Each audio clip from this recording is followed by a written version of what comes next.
అందరికీ నమస్కారమండి. నిత్య విద్యార్థి యూట్యూబ్ ఛానల్‌కు స్వాగతం, సుస్వాగతం మిత్రులారా. ఈరోజు మరొక అంశంతో మీ ముందుకు వచ్చాను. మనము అనుకుంటూ ఉంటాము, మా పిల్లలు ఇతర దేశాల్లో ఉన్నారు అని ఇక్కడ చెప్పుకొని మనం గర్వపడుతూ ఉంటాము. దానికి సంబంధించి ఒక చిన్న ఉదాహరణ ఈరోజు మీతో పంచుకోబోతున్నాను. మా వీధిలో ఓ పిచ్చి తండ్రి ఉండేవాడు.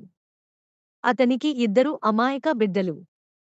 ఏదో ఉద్యోగం పుణ్యాన జీతం, పై, ఆదాయం రెండూ కలిసి 2 ఇళ్లు కొనేందుకు సహకరించాయి. దాంతో పెద్దోణ్ణి డాక్టరు, చిన్నోణ్ణి ఇంజనీరును చేశాడు. వంటపని, ఇంటి పని చేతగాని కోడళ్లను తెచ్చుకున్నాడు. ఒకడు నా వైద్యవృత్తిని దేశసేవకే అంకితం చేస్తానని సిటీకి వెళ్ళిపోయాడు. అనారోగ్యవంతుడైన తండ్రిని చూడడానికి కూడా రాలేనంతగా దేశసేవలో నిమగ్నమైపోయాడు. మరొకడు అమెరికాకు దూసుకెళ్ళిపోయాడు విమానంలో. ఇంకాస్త మిగిలింది. మళ్ళీ రాలేదు. అమెరికాలో స్వంతిల్లు కొన్నాడు. నాన్నకు స్కైప్‌లో చూపించాడు. కారు కొన్నాడు, వాట్సాప్‌లో పెట్టాడు. ఆ పిచ్చితండ్రి ఊరంతా చూపించాడు మా కారు, మా కారు అంటూ. అందులో తానెక్కి తిరగబోయేది లేదు. కొడుకు పుట్టాడు. ఫోటో తీసి వాట్సాప్‌లో పెట్టాడు. ఇక్కడ పిచ్చితండ్రి తాత అయిపోయినందుకు సంతోషం పట్టలేకపోయాడు.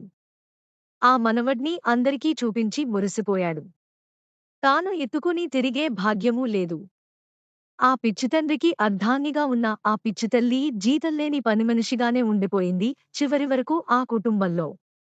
స్వదేశ సేవకు ఒకణ్ణి, విదేశ సేవకు మరొకణ్ణి దారబోసాక చివరి దశలో మనకు సేవ చేయడానికి ఎవరున్నారు అని దిగాలు పడ్డారు.